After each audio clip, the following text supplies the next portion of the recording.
Mire, mire. Bueno, a mí invitarme hoxe, gracias.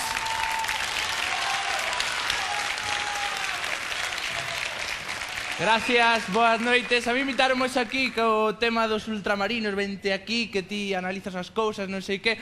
Hoxe temos aquí unha representación, un set de ultramarinos, pero os ultramarinos guais que eu acordo de cativo eran esos que tiñan taberna incorporada, non? Porque ti imagínate agora que as colas que hai na carnicería subir aí para tomar un, ainda que sea un corto de cerveza, o ben que che pasaba o tempo, non? A mí eu era cativo e dicía a miña nai, vaite a ultramarinos e compra tomates, touciño e teu pai tamén. O que? Sí, teu pai que veña que está xogando a partida, non? Hai que xantar, pero o tema dos ultramarinos, sobre todo, que porque agora hai tres formas de comprar, basicamente. Nos ultramarinos, nos que quedan nos supermercados, tipo Carrefour e cousas destas, ou no Corte Inglés, ya si eres moi guai, non? Entón, hai unhas distincións, digamos, moi claras entre un sitio e os outros dous, non? Os ultramarinos de entrada, o que mola son os nomes, non? Ningún ultramarino se chama Eroski, non.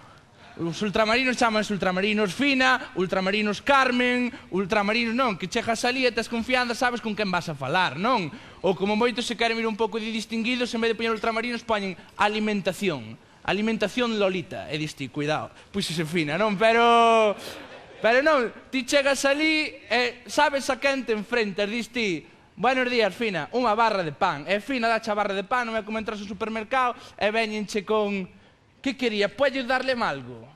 Home, pois mira, se me levas as bolsas a casa nas cargo eu, non? Pero non, iso non che axudan, pois...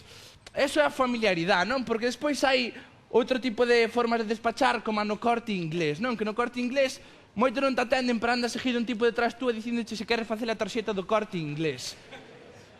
Que pode chegar a agobiar. Hai un truco con dicirlle que non tes nómina as reglas, non? Pero eso, estamos tipos aí perseguíndoche todo o tempo, ou, bueno, despois estamos de Carrefour, que a atención consiste en ser inexistente, non? Ti chegas ali, estás buscando algo, non o encontras, ou está nunha estantería das arriba de todo, queres buscar alguén que cho colla, e a única solución que tes é ir ao pasillo de ferretería a comprar unha escaleira. E despois subes e colles o que queres comprar, non? Bueno, o bo tamén é que despois podes volver á escaleira, non? Pero o Corte Inglés, ademais, o bo dos ultramarinos é que son de barrio, podes ir cas zapatillas e cabatas, sabes? Se te acordas de comprar algo, colles e vas. Para o Corte Inglés non podes. Hai que ponerse guapo, non? Eu de pequeno iba de compras a comprar roupa para que me levaran ao Corte Inglés, non iba a ir ca roupa que tiña, non? Vamos comprar roupa para ir aí ao Corte Inglés arreglado, sabes? Porque tamén é normal, non? Se o tío que te atende leva un traxe, non vas ir ti a ser menos que el, non? Se ti levas un traxe, eu levo outro, é máis caro, non? E chegas ali, e os tipos, bueno, é unha cousa que me chama moita atención no Corte Inglés, que según entras, venche o aire de frente. Sí, eso eu non o entendo. O sea, normalmente entras nos sitios para abrigarte, pero no Corte Inglés, non. Entras e ven o aire de frente.